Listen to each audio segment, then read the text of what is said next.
오늘 창세기 47번째 시간입니다. 형통과 불통은 한 끗 차이에 달려있다 라고 하는 제목으로 하나님 말씀 증거하도록 하겠습니다. 우리는 흔히 형통이라고 하는 가치들을 내가 원하는 것이 이루어지는 우리의 삶의 모습을 우리는 형통이라고 정의하죠. 내가 원하는 것, 내가 병에서 낫는 것, 내 사업이 큰 대로를 달리는 것, 물론 그러면 좋죠. 그것도 역시 우리 인생이 경험하는 형통에서의 한 단면이 맞습니다. 하지만 그러나 신앙적으로 봤을 때의 형통이란 우리가 이해하는 형통의 의미와는 사뭇 다르다는 것을 우리는 오늘 요셉의 모습을 통해서 깨달을 수 있다는 거죠. 1절에서 6절까지가 애굽의 친위대장 보디발의 집에 있었던 일들을 기록하고 있습니다. 1절 말씀에 요셉이 이끌려 애굽에 내려가매 바로의 신하 친위대장 애굽 사람 보디발이 그를 그리로 데려간 이스마엘 사람의 손에서 요셉을 사니라. 하나님의 섭리의 모습이죠. 이 역시도 1절 역시도 친위대장이라는 말은 지금의 경호대장입니다. 경호실장, 대통령 경호실장. 그러니까 누구겠어요? 왕의 최측근에서 가장 많은 왕의 신뢰를 받는, 신임을 받는 사람이 바로 친위대장이거든요. 그러니까 어떤 측면에서 본다면 왕의 가장 신뢰를 받는 그 사람의 집 안으로 그가 팔려갔다라는 이야기죠. 여기도 하나님의 섭리죠.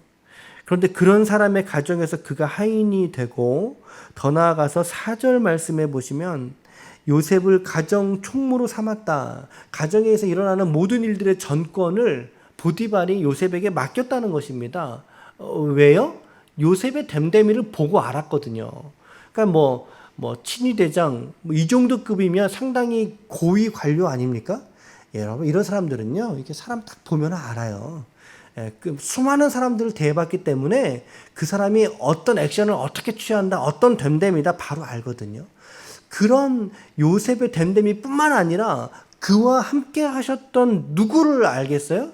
하나님이죠. 다니엘과 함께 했던 하나님을 알았듯이 요셉과 함께 했던 하나님을 보디발을 알았다는 거예요. 그래서 요셉에게 가정 총무로서의 모든 정권을 다 맡깁니다. 모든 소유를 다 위탁했다고 성경이 말하죠. 그러니까 요셉은 비록 신분은 비천한 종의 신분으로 하루아침에 전락해버렸어요. 바로 엊그저께까지 채색 옷 입고 다니던 이 방년 17세의 소년이 하루아침에 고귀한 아들에서 하루아침에 비천한 종으로 그의 신분이 뒤집어졌다는 거죠. 그렇지만 성경은 뭐라고 말하냐면 하나님께서 그를 형통하게 하셨다라고 말씀하고 있다는 거죠. 형통하게 하심으로 말미암아 주변에 인정받고 그리고 신뢰를 쌓아가다 보니까 어느새 주인 보디발의 바로 아랫자리에까지 오르게 되더라는 것입니다. 심지어 요셉을 통해서 하나님이 이방 사람의 집에 복을 내리시죠. 우리 5절 말씀을 한번 잘 읽어볼게요. 5절 말씀을 잘 읽어봐요. 시작. 그가 요셉에게 자기의 집과 그의 모든 소유물을 주관하게 한 때부터 여호와께서 요셉을 위하여 그 애굽 사람의 집에 복을 내리심으로 여호와의 복이 그의 집과 밭에 있는 모든 소유에 미친지라. 또 미쳤다는 표현을 또 이렇게 이상하게 보시는 분은 없죠. 도달했다는 것입니다. 닿았다는 거예요. 여호와께서 지금 누구의 집에 복을 내리세요? 보디발의 집입니다. 이방인의 집이거든요. 근데 누구를 위하여 복을 내리신다고요? 요셉을 위하여 복을 내리신다고요. 요셉을 위하여. 요셉 때문에 그 가정과 심지어 그 가문, 그에 딸린 식솔, 그의 땅과 그의 밭에 이르기까지 요셉 때문에 하나님이 그 가정에 복을 칼칼 쏟아 부어 주신다라는 거죠. 할렐루야. 오늘 우리 성도들이 살아가는 우리 성도들의 일상과 그리고 삶의 현장 안에서 이렇듯 귀하고 좋은 소식들이 들려올 수 있기를 축복합니다. 여러분들로 인해서 여러분들이 가는 곳마다 여러분들이 밟고 살아가는 모든 현장마다 우리가 복의 통로가 되고 형통함의 이유가 될 수 있는 신앙의 성도들이 될 수 있기를 축복합니다. 이게 바로 그리스도인들이 이 땅에서 축복의 통로, 복음의 통로가 돼야 된다라는 거 아니겠습니까? 근데 근래 들어서는 이 기독교가 혹은 교회가 또 아니면은 목사라고 이름하는 어느 한 사람이 온 세상 천지를 지금 이토록 떠들썩하게 하는 모습을 보면 우리 믿는 자로서의 우리의 가슴이 너무나 아프고 이거 찢어지기가 이루 말할 수가 없습니다. 복음을 전달하는 기쁨과 은혜를 전달하는 통로가 되고 그리고 사명이 되어야 되는 것이 우리의 기독인들의 본분임에도 불구하고 그런데 어느새 이 기독교 복음이 교회가 마치 정치적 선동의 앞잡이로 전락된 것 같은 그런 아픔을 우리가 보게 된다는 거죠. 여기 우리 오다 보면 여기 고개 있죠. 선덕구 고개 있죠. 거기에 이제 강북 우리 교회라는 교회가 있어요. 그 교회 현수막이 걸렸는데 교회가 죄송합니다 라고 하는 현수막이 붙었어요. 교회가 죄송합니다. 축복의 통로가 되어야 될 교회가 사회와 이웃들을 향해서 죄송하다고 고개를 숙이는 일들이 우리 주변에서 벌어지고 있다는 거죠. 그러니까 저도 이제 계속 고민이 드는 거예요. 우리의 지금 비단 우리 새벽 예배에 몇 분 계시지는 않지만 지금 나라에서는 2단계 올렸다가 지난주에 2.5단계로 올렸죠. 그리고 오늘 이제 또 이제 이걸 유지할 거냐, 올릴 거냐, 내릴 거냐가 오늘 발표가 된대요. 우리가 이 예배들을 온라인으로 전환해서 예배 드리는 것이 선제적인 방역에 동참하는 의미가 되지 않을까? 이 고민하고 있어요. 그래서 이제 좀 내용들을 보고 또 권면도 드리고 말씀드리겠지만 어찌됐든 이 한국교회의 교회상의 이 권위가 이 영적인 위엄이 땅바닥으로 깡통처럼 떨어져 버린 것 같은 그래요. 이 얘기는 접을게요. 우리가 이렇게 단적인 이야기를 하지 않고서라도 여러분 우리 신자들이 적어도 여러분들이 우리가 살아가는 삶의 모든 곳곳에서 그리스도의 사랑과 그리고 복음과 축복의 통로가 여러분들과 저가 될 수 있기를 예수님의 이름으로 간절히 축원합니다. 이것이 그리스도인의 자격이에요. 이것이 그리스도인의 품위이고 이것이 사회 속에서 역할이라니까요. 나 때문에 복받는 사회가 된다라는 거죠. 나 때문에 복받아야 되는 사회가 되는 거. 게다가 요셉은요. 6절 말씀 읽어볼까요? 6절 시작. 주인이 그의 소유를 다 요셉의 손에 위탁하고 자기가 먹는 음식 외에는 간섭하지 아니하였더라. 요셉은 용모가 빼어나고 아름다웠더라. 지난번 특세 때 우리 2구절 가지고도 한참 웃었던 기억이 좀 나죠. 그의 신분은 종이 되어서 팔렸던 신분만 제외하면 지금 요셉에게 하나님께서 큰 은혜를 베푸시는데요. 신앙에서도 그는 완성도가 높고 성품도 신뢰도가 높았어요. 게다가 용모까지 빼어난 용모를 주셨다라는 거죠. 우리 주변에 무엇 하나가 탁월한 사람들을 보면서 그 사람들 보면은 뭔가 하나가 좀 부족하지 않습니까? 그 부족한 모습을 보면서 우리는 뭐라고 말하죠? 하나님은 공평하셔 그러잖아요. 얼굴이 예쁘면은 그렇죠. 성격이 좀 안 좋다든가. 여러 가지인데 오늘 요셉은 우리의 추측과는 정반대의 모습입니다. 완벽 그 자체죠. 정말 모범적이지 않습니까? 신앙과 성품 그리고 외모조차도 삼박자가 완벽하게 갖추어진 모습이에요. 이렇게 빼어나고 이렇게 수려한 그것도 젊은 남성에게 오늘 한 여자가 다가온 거죠. 드라마를 많이 보신 분이라면 당연히 이 대목쯤에서 짐작할 수 있는 스토리 아니겠습니까? 그녀에 대한 정보가 성경은 없습니다. 없어요. 눈 씻고 찾아봐도 없어요. 나이가 몇 살인지, 그녀 외모는 어땠는지, 심지어 이름조차 호명되지 못해요. 그저 보디발의 아내에서 끝납니다. 이 여인이 요셉을 깨워서 같이 자자고 한 거예요. 요셉은 단박에 거절했고 뿌리치고 나가던 차에 13절 말씀에 자기의 옷을 여인의 손에 버려두고 밖으로 나가버렸다라는 거죠. 약간 실수한 것 같아요. 아니면 급박하게 나가려다 보니까 그렇게 했던 거죠. 이 여인이 이제 이 옷을 붙들고 꼬투리를 잡은 거죠. 아유, 그래? 꼬투리를 잡은 거예요. 저 요셉이 자신을 겁탈하려고 하다가 도망갔다. 그 증거가 바로 내 손에 들린 이 옷이다. 이런 누명을 그에게 씌우려고 한 거죠. 보디발이 퇴근 차에 이런 이야기를 듣게 되었고, 이제 요셉을 며칠 동안 고문하다가 요셉을 죽여버렸습니다. 이렇게 가야지 스토리가 맞다 그 말이에요. 우리 상식적인 스토리에서는요, 여러분, 보디발이 그 이야기를 듣고 아유 저거를 살려 죽여 이러다가 죽이는 게 맞는 스토리예요. 그게 정상적인 과정이에요. 상식적이에요. 그런데 보디발이 어떻게 합니까? 20절 말씀해 보니까 요셉의 주인이 보디발이 그를 잡아 옥에 가두니 그 옥은 왕의 제수를 가두는 곳이었더라. 요셉이 옥에 갇혔으나 이렇게 말합니다. 보디발과 요셉과의 신분 차이는요, 뭐 비록 정권을 맡겼다 할지라도 주인과 종이에요. 그리고 경호대장과 일개 하인이라고요. 하늘과 땅 차이입니다. 만약에 그러한 종이 그것도 나의 아내를, 여러분들이 아내니까 남편이라고 생각해보세요.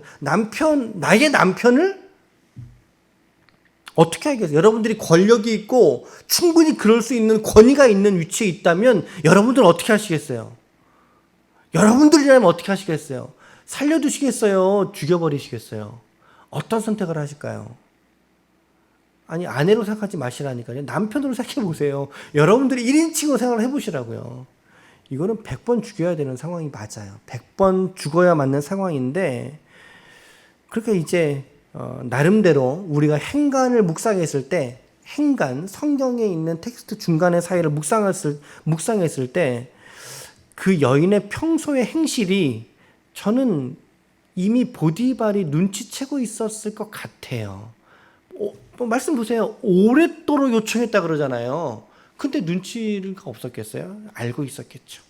그러니까 오히려 자기의 아내보다 요셉을 더 신뢰하고 믿었을 가능성이 더 커요.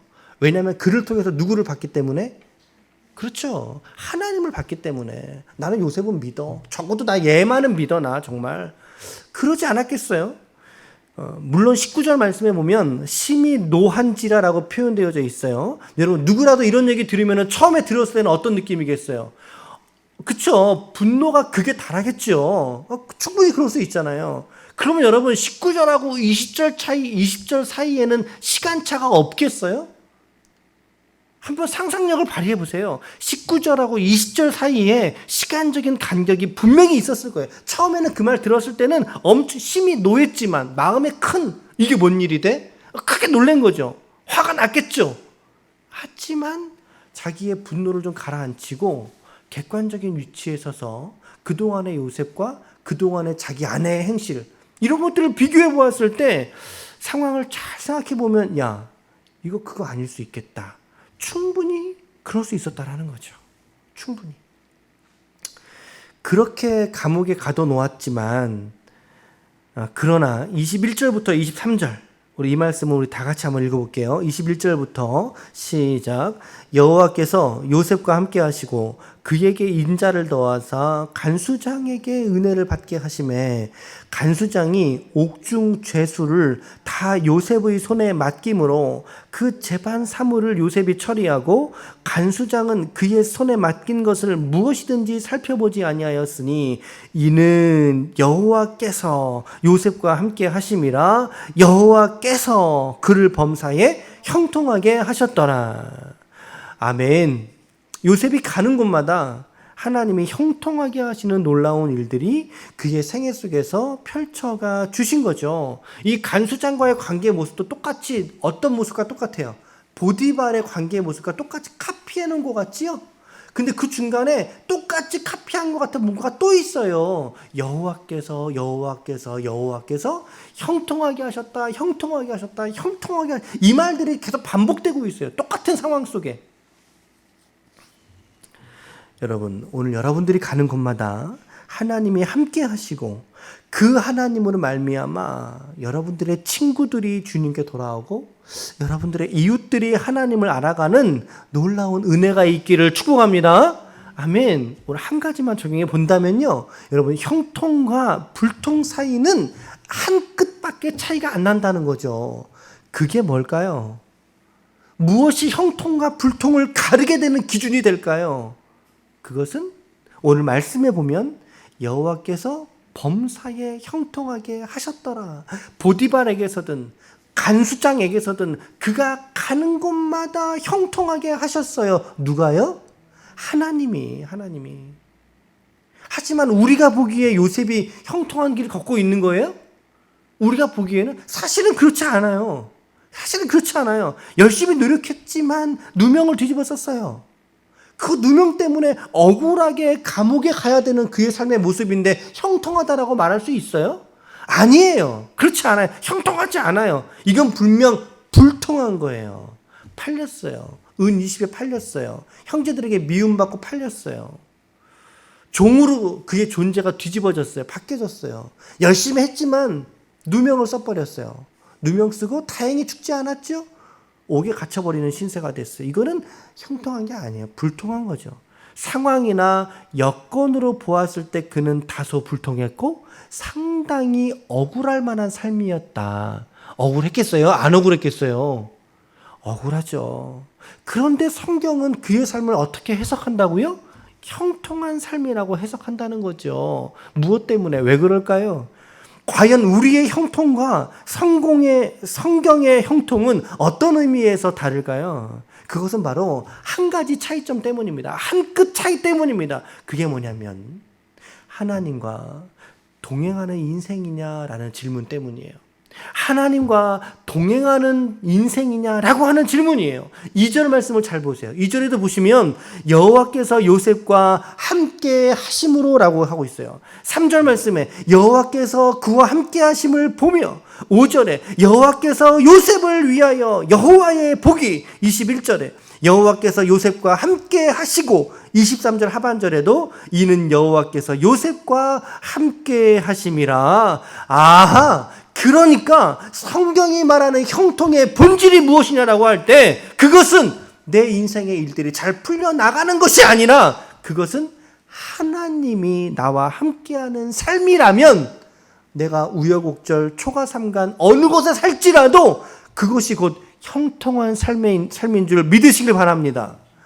그가 형들에게 팔리고 종이 되고 누명 쓰고 또다시 감옥에 들어가고 정말 이 10대와 20대 초반에 겪었던 이 일들 얼마나 기구합니까? 이보다 더 기구한 인생이 어디 있겠어요? 세상으로 보면 불통이다라고 말할 수 없을 정도로 불통한 인생 아닙니까? 가련하고 초라하고 억울한 그의 삶이에요. 그런데도 성경은 그에게 형통하였더라. 왜요? 하나님이 그와 함께 하셨기 때문에. 할렐루야. 하나님이 그와 함께 하셨기 때문에. 오늘 여러분들이 하나님의 형통하신 삶의 반열에 들 수 있기를 축복합니다. 이미 우리들은 그 반열에 들었죠. 단지 우리가 하나님이 나와 함께 하시는 형통보다 좀 더 다른 형통이나 좀 더 다른 은혜를 우리가 하나님께 추구하고 구하다 보니까 우리가 잘 안 되는 모습 보다 보면 실망하고 넘어지는 거예요. 근데 그렇지 않다는 거죠. 성경의 형통이 그런 우리의 따위의 것에 머무르거나 제한받는 형통이 아니라는 거죠. 하나님이 함께 하시면 옛날에 뭐라 그랬어요? 유행가 가사 중에도 저 푸른 초원 위에 그림 같은 집을 짓고 사랑하는 님과 함께 살 수만 있다면 그것이 얼마나 기쁨의 차이라고 합니까? 오늘 우리도 마찬가지라는 거죠. 우리의 삶이 초가 삼간 같은 인생 속에 살지라도 여러분 하나님이 여러분과 함께 하시면 그 인생이 형통의 삶인 줄 믿으시길 축복합니다. 이것이 형통이라고 해석해낼 수 있는 믿음과 신앙의 눈이 여러분들에게 있기를 축복합니다. 우리의 사업이 조금 쪼들려도 괜찮다 그 말이에요. 건강을 조금 잃어도 괜찮고 돈을 조금 잃어도 괜찮아요. 우리가 그 삶의 모습과 상황에서 하나님과 동행할 수 있다면 고난 중에서라도 시편 23편의 말씀처럼 깊은 골짜기 속에 내가 다닐지라도 주께서 나와 함께 하심으로 말미암아 오늘 내가 형통한 인생입니다 라고 고백해낼 수 있는 것이 믿음의 능력이요 힘인 줄로 믿습니다. 성경은 그것으로 우리로 충분하게 너희는 형통한 사람이야 라고 격려하고 있다는 거죠. 여러분, 신앙이란 이름으로 과도하게 세상의 축복을 바라지 마십시오. 여러분, 극단적인 축복을 구하는 신앙으로 쫓아가지 마십시오. 그러다가 형통하였더라 그러나 이 믿음이 될 수 있어요. 이번 주에 계속 몇 번 반복되죠. 잘 형통하였더라 그러나 망하였더라가 될 수 있다고요. 우리가 오직 우리의 삶에 어떤 삶의 모습에서든 여러분 주님 붙들게 해달라고, 그렇죠? 일이 잘 되어 갈 때에는 함께 주님과 기뻐하고, 일이 좀 안 풀릴 때에는 주님과 함께 엎드려서 기도하고 십자가의 은혜를 누리고 받고 누리고, 이것이 우리의 인생에서 신앙에서 형통한 인생이지 좋은 것을 엄청나게 누리다가 그러다가 망했더라 이러면 안 되잖아요. 또 이와 반대로 가도 안 되잖아요. 여러분, 오늘 주님과 동행하는 여러분들의 일상이 될 수 있기를 축복합니다. 하나님과 함께하는 인생이 가장 큰 형통의 은혜를 누리는 것이다. 오늘도 이러한 진리들을 여러분 붙잡으시고 여러분들의 일상 안에서 그리고 삶의 현장 속에서 하나님과 동행하시고 주님과 함께 여러분들의 진리의 길을 걸어갈 수 있는 하나님의 거룩한 종들이 모두 되시기를 예수님의 이름으로 간절히 축원합니다. 아멘. 기도하시겠습니다.